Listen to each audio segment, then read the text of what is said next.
Hi, folks, and welcome to Inside the Leader's Mind, where what's in the way becomes the way. I'm your host, David Suson.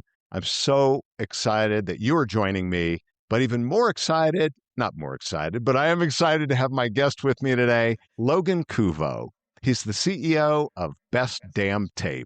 One of the reasons I wanted to have him on today is because he's in an age where people are still trying to figure out who they are. And he has already had to reinvent himself, which is crazy. You're going to hear about the story. He was chasing hockey hard, and not just recreationally, not just casually, but like competitively. Like, where is this going to take me to the next level? And the real kind of hockey, right? And the kind that becomes your identity, your structure, your future, your family's investment, and the story you tell yourself about who you're going to be. That is your whole identity. And then it started to fall apart.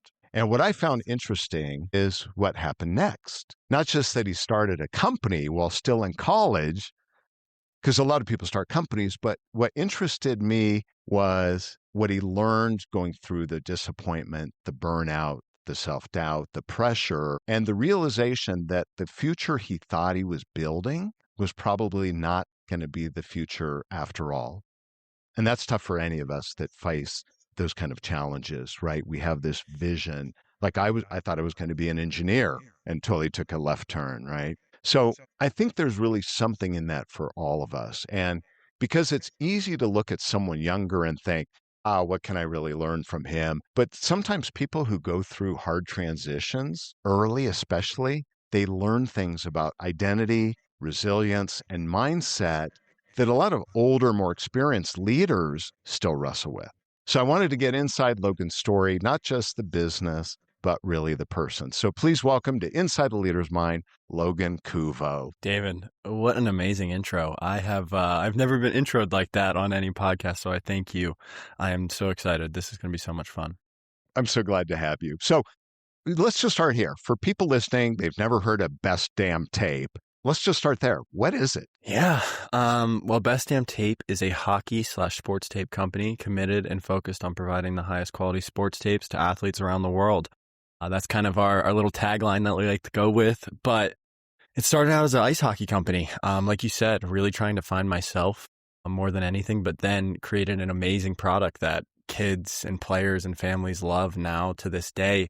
We're used so we predominantly are in ice hockey to start. We're making the expansion right now, but we're used in the NHL by a bunch of different teams all over the NCAA. And I've been building this while being a full-time college student and completely bootstrapped. So it's been a crazy, crazy journey, but I'm just so blessed to be here today. It's just crazy. We're going to talk a little bit about that, but tell me a little bit more. I don't want to go deep into that, but just for context, because people that don't play hockey, they're what kind of tape? What is it used for? So what is this tape used for? What's the main purpose? Yeah, so the product that we came out with first, the one that really kind of set me on this path was clear tape. So the clear tape is called Sacco, clear tape. It's what hockey players call it, and it goes around your shin guards, and it's a PVC-based tape that is compared to a polyethylene, what everyone else uses. You can stretch it, you can pull it, you can make it really tight around your legs compared to anything else out there. And that was really the big difference. And we also use cloth tape.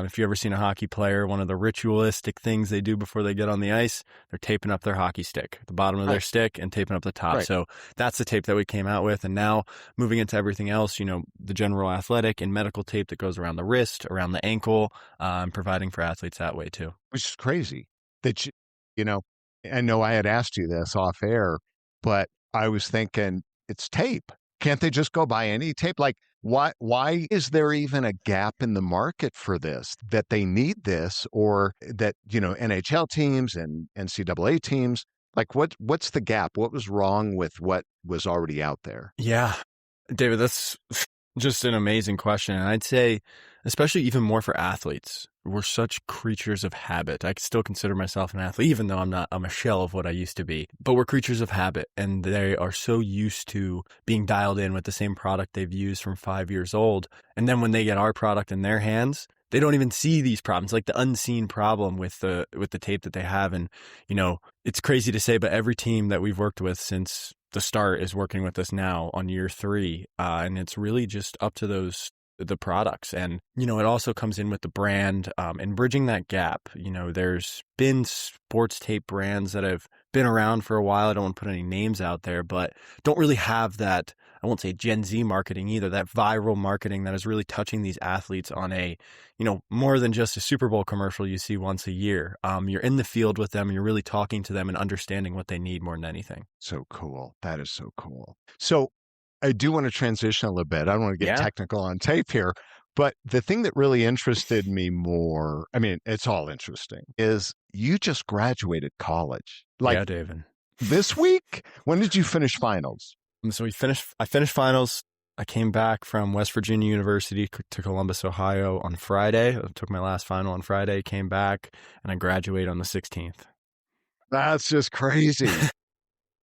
Okay, so the business came out of a much bigger personal story. And so take me back. I want to go back kind of to the beginning. How early did hockey become, and we'll move forward, but just start with this. How early did hockey become such a big part of who you are? Like, how early was that? What was the start for you? David, I don't know if we said this on the pre-recording, but my middle name is actually Cooper, and that's after Cooper Hockey, the gloves, the helmets, and all of that. So I feel like I was born to it. From the second I came out of the womb, I was kind of a hockey player, and that's what my family has done for the past couple generations. And I was on skates by the time I was 2 years old. And, at 2 years old, you're not going to know if your kid's going to play, I won't even say professionally at the Division I level or at the high levels, but really became serious for me at like 6, 7 years old, where I was really starting to train, starting to shoot pucks every day. And then it just started to ramp up and get even more extreme after that. Oh my gosh. So you start at a young age, you start playing club or recreationally? Yes. So it's kind of different, like coming up in hockey, you don't usually play for your high school team. That's not really, unless you're in the state of Minnesota, you don't really play for your high school team. You're always playing for an outside club. And, that goes into what we talked about before, hockey, traveling, the money. You're always gone every weekend. You're driving 45 minutes to a practice at 7 o'clock at night and don't get back until 11. And my parents are doing that 3 times a week, pretty much my whole life until I ended up moving away when I was 15 to, continue to trace that dream at a higher level. And I'm just curious, at 15, where were you living then? You move away from home at 15? Yes, David. Do you bring the sleeping bag? You just sleep under the rafters or something? So a very common thing as well in ice hockey is, the more I talk about it, it's a very different sport than a lot of these normal mainstream ones. A big thing is billeting, and you go and live with another family and learn how to live and grow up in another family dynamic when, I had no idea who I was even at that point. And I'm still, I'm figuring that out every day more and more about who I am. But I think especially as a vulnerable 15-year-old being away from my family, I thought I was ready, but looking back, I definitely wasn't. And I was actually living in my coach's basement and driving with him to practice every day and just going through the grind, and then ended up being drafted into a few junior leagues after that and trying to take advantage of that level. Some point early on, before you shifted gears, had you thought about college? Had you thought about pro? David, it was on my vision board from the time I was like 8 years old. It was like, if you know what the Hobie Baker is, the Hobie Baker is the best college hockey player in the league. And that's what you get. And it was like, I had a vision board from the time I was like 8 years old, and it was all pinned up there. Boston College, Boston University. I was like, I want to be here. And, it started to semi come to life as I got older and did these things. But then you realize, David, that there's just simply levels to this game, along with everything else: business, life, hockey, football, whatever you're playing, whatever you're doing, there's levels to it. So at what point did you realize this might not be your future after all? Yeah, it was kind of the biggest inflection point of my life. I'd faced some adversity throughout that, whether it was family, getting cut from a few different hockey teams. But like you said, having your whole identity just ripped from your soul, like a harsh breakup, is how I like to describe it. And I told you before, but athletes die twice: when their sport is finished and when they leave this earth. And I was 18 years old, so still very young in all of this. And I was 18, and, I was living in Boston by myself with a few roommates on my team, and I just wasn't playing. I was filling up water bottles. I was sitting in the stands, and, Reasons I still don't know to this day, David. I wish I did. Another thing in hockey is coaches aren't very straightforward. They're not straight shooters with you. They're trying to claw up to the next level just as fast as, all the players are trying to claw up to the next level. So it was not a good situation for myself mentally, for anything. And, I just remember calling my agent, calling my dad, and I was crying. I was very upset. And I was just like, I want to go home. I was like, I don't want to do this anymore. I want to go home. And actually on that ride home was where I talked to my father, and we kind of smashed our minds together to bring to life Best Damn Tape. At some point in this process, calling your dad, your parents, did you feel like you were letting them down? I felt like that was the time, the money.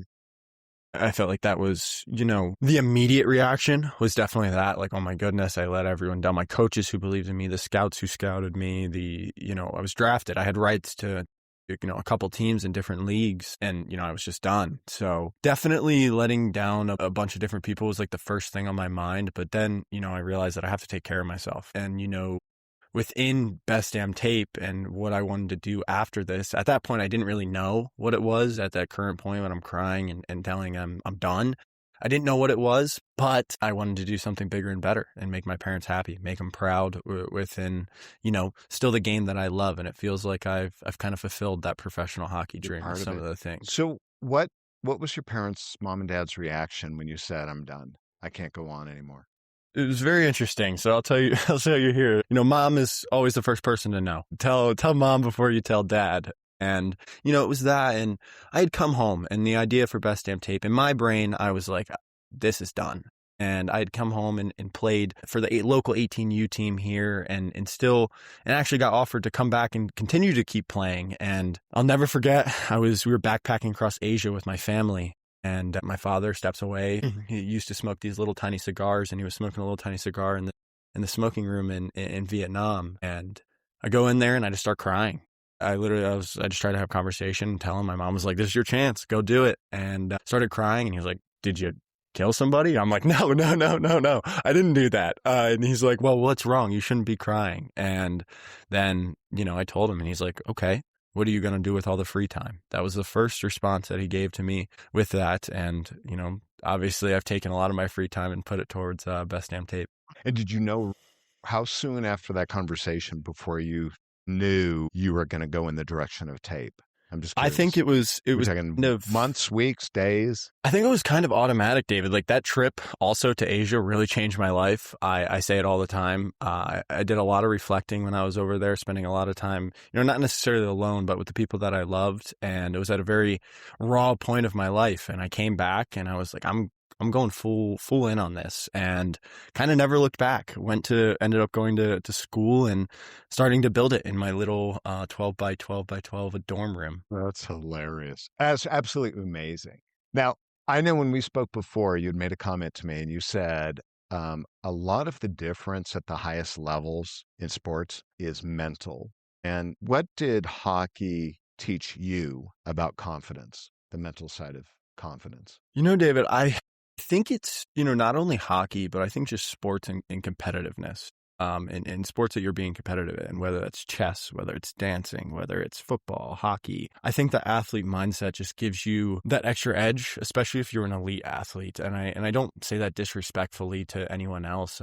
It's a different type of commitment from a very young age. You're day in and day out, multiple hours a day, skating, working out, training after that. And, being able to translate that and put that into this, just the same amount of work and full speed ahead, it's just worked so perfectly. And everything that I've done and put into, being an athlete has been, the easiest transition into this, because I learned so much. I learned so much about commitment, teamwork, and, we're still a very small team, but all of those things play hand in hand. That's cool. And I've heard that. I have a gentleman that I work with, and he was a NFL player, and he's transitioned due to injury and super successful. And he said it's the same thing. He goes, I'm used to, when you're in the NFL, right? It's the at a pro level, that commitment and the drive, and you get in that routine, and it's just you apply it somewhere else. And what do you think it is that enabled you to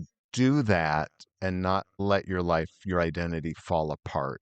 Meaning you get into the business, and I mean, I could see a lot of people when one door closes, their career ends, what they thought they were going to do, and they just go, "Well, that was me. That's all I know. That's who I've been." And instead of being able to do exactly what we're talking about, move off in another direction, instead they fall apart. What do you think was maybe different in you that allowed you to not to create a new identity and not fall apart? That's a great question, David. A phenomenal question. And I've always kind of said this, and I became more spiritual over my time, kind of stepping away from the game and really starting to focus in on myself. And I've come to notice that I've been kind of my whole life, I've always been like a chameleon. I've always been able to kind of not necessarily blend into the crowd, but be able to put myself into another person's shoes and understand them and understand what they're going through, and understanding that what I have in my life is such a blessing. And, I'm raised by amazing parents. I have an amazing girlfriend, and there's so many good things that I can, make it even better. And if I just apply this, and, it was really, David, I'm so competitive. I just don't want to lose in any aspect. And, I really just wanted to, and it killed me more than anything that I felt like I lost in hockey. I felt like I lost. I felt like the game had won and it had beat me. But then I come here and I do all of this, and it feels not necessarily easy, but every time I get a sale or do something awesome, it's the same, pump of adrenaline that I got when I hit somebody or I scored a goal or anything like that. So it's all so meshed together. And I also think another big successor was that I was in hockey. I enjoy doing this. I love this. I love the people. I love sports, and I could see myself doing this for the rest of my life. You're still in that world, which is cool. Yes. Did it surprise you, based on what you just said, did it surprise you that you have enjoyed this, I'll call it a climb, you didn't say that word, but to grow the business? Did it surprise you that you enjoyed it as much as you do? 15-year-old me would say yes. Me now at 20, I think even 18-year-old me would say yes. But now I'd say really, no, it's just so crazy, David, the development of everything, of how fast everything has gone. It feels like it's been a lifetime since I just started this, but it's also feel like it's gone by in the blink of an eye. So it is really such a crazy thing. And I try not to, a big thing, especially for young people and young founders, and I'll say this on here is, imposter syndrome is a very real thing. It is. In big rooms with big people, I've had the opportunity to, pitch to some of my childhood heroes in Damon John and Lori Greiner from the Shark Tank. And it's like, you stand there and the bright lights are, and sweat's trickling down your face. It's like, oh my goodness, either you grab it and you go, or you let the lights consume you. And I also say either you can consume the stage or you can let the stage consume you. I love that. I love that. So at what point did you realize that this was more than just a random idea? At what point did you go, oh my gosh, this is happening. This is working. This is like going to happen. I can make money. This is a life. This is a career. This is a really good career. Because I understand you don't have to share, but I know you're doing really well. Thank you, David. David. What point did that, I feel like there was a few points for me. Our first NHL team was one, Anaheim being the first one. And when they came on board, it was like Christmas morning.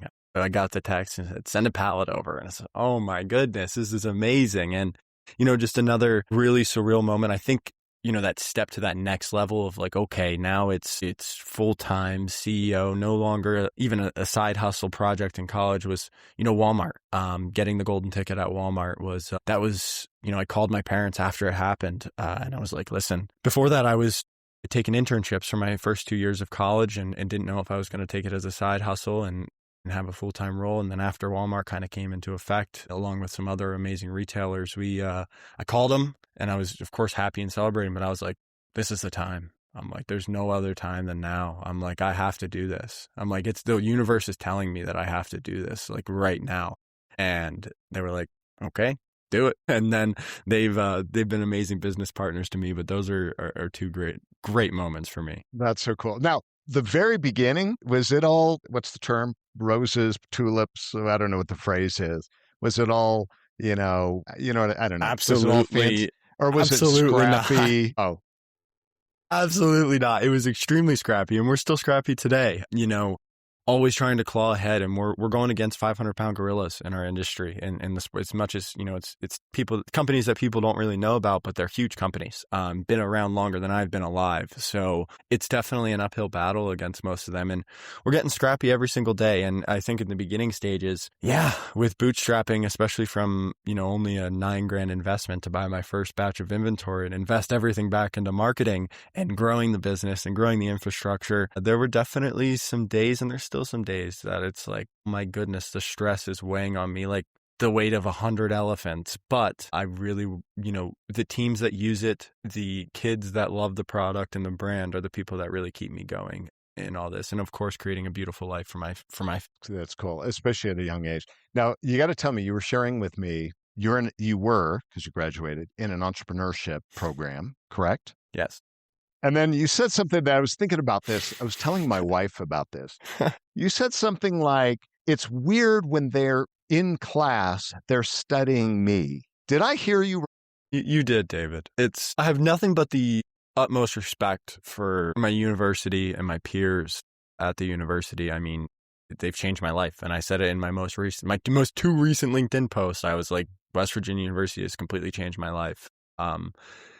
And yeah, one of my the entrepreneurship chair was, they were doing questions just on entrepreneurship, and we were one of the questions for extra credit on there. And then in classes, I appreciate it, and it's a huge, immense honor to carry, but it's definitely an alienating feeling sometimes. And we talked about that. It's definitely like, oh my goodness, this is me, and everyone's like, oh, this guy again, and I'm like, but I know it's really not necessarily like that, but it's I kind of have mixed emotions on it, but I of course love all of it, and I'm so grateful for it. But yes, that you did hear me correctly. Does that give additional pressure to perform now? Do you look at that and go, okay, this is what I did, they all know me for this, I cannot fail? Is that crossed your mind? I don't think it's necessarily they know me for this, I cannot fail.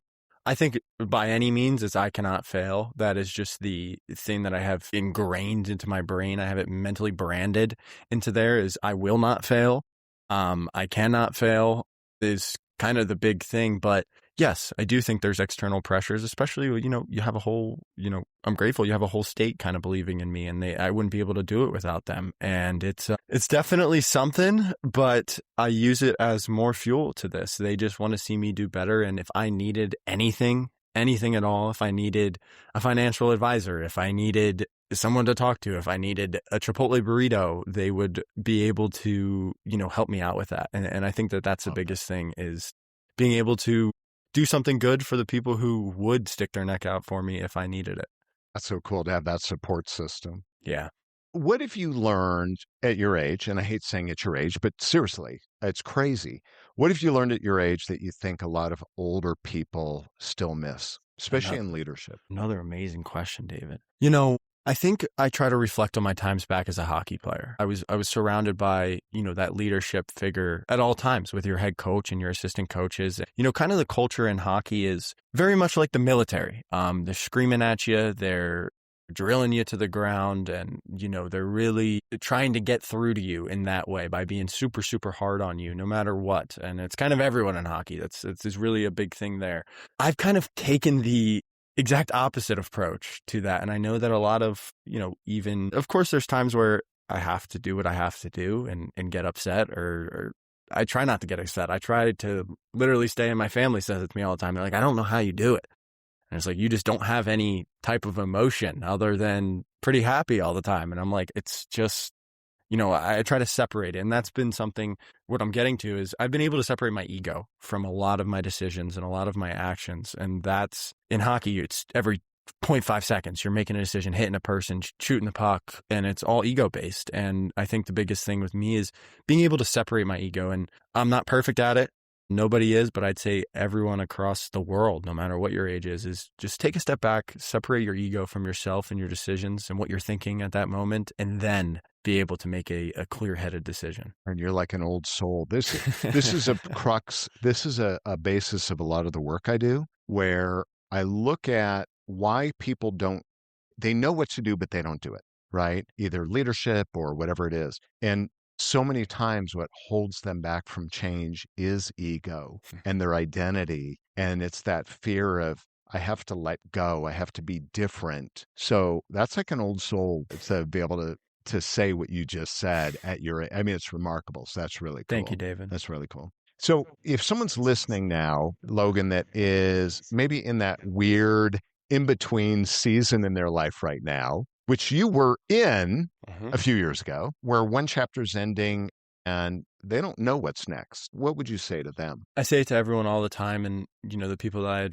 I've had the honor and pleasure of advising and mentoring, it's like, I'm looking around. I'm actually at my parents' house in Columbus right now. I'm looking around my dad's office, and everything from the walls to the paint to the little trinkets on his desk was made by a person or a team of people that had an idea. And I'd say they had no idea that it was going to turn into this and make millions of dollars. None of us do. None of us have any idea really what we're doing. There's no written blueprint. There's no path to follow. So I'd say just go and follow your heart and follow your gut combined. I don't like to separate the two. I think both very much so have good intentions, two different things, but follow your heart, follow your gut. And I'm sure that if you're doing something with that, it's going to lead you to, happiness. And I'd say happiness can be determined by many different things, but that's the ultimate thing you should strive for. Now, you may have just answered this in that question, but I want to give you the opportunity, if there's more to add to that what does building this business really prove to you about yourself? I feel like it's definitely more to that answer.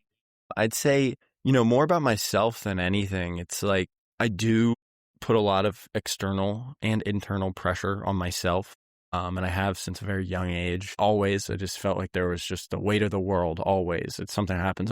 But I've learned that in order to be successful, you need to make mistakes. You need to try things. You need to do all of this. Not everything's going to be a home run hit out of the park. But the person who didn't try is definitely a lot farther behind than the person who tried 100 times and failed every time and learned something from it. So I'd say just really pushing myself to make that extra thought before a decision, or kind of the flip side. If I'm overthinking it, then to just do that decision and push through with it. And how about this, Logan? What do older, more experienced leaders sometimes underestimate about younger people? And I know you don't know for sure, but if you I don't want to give away all my secrets in these rooms, David. This is extreme knowledge for all of my younger people who are going to be listening to this. It's people really, really, really want to stick their neck out there and help out a young person, especially a young person who has genuine intentions and genuine, everything that I've done and when I say it, and I say it with full confidence and full honesty, is everything has come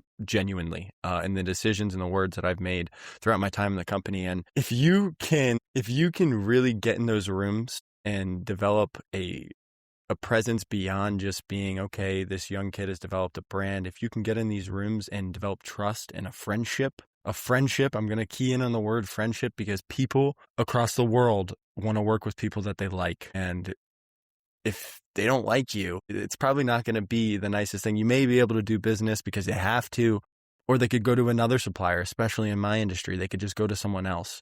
So I'd say really they are a lot of cold-blooded assassins on the older C-suite level, and those older guys. I'd say, don't undermine the power of friendship, as corny as that may sound. I've been able to, meet with people that I would have never even thought in my wildest dreams, and then they're mentors to me now. And it's just because I follow up and ask how their family's doing and ask how their health is doing and doing all of those things. So I'd say don't undermine the power of friendship when it comes to younger people. And if someone's trying to be genuine and reach out and learn from you, I'd say take it. Cool. Love that. All right, last question. What is the question you wish people would ask you, but they don't know to ask you? So very few people ever ask it, but you wish they would because you would love to be able to share some of this. Does it have to be, I have two answers. I have two answers that I've kind of prepared. It could be anything. This could be anything. I really wish people would ask me what my favorite films are. I wish I could talk about movies and film with people more. It's always business. It's always tape and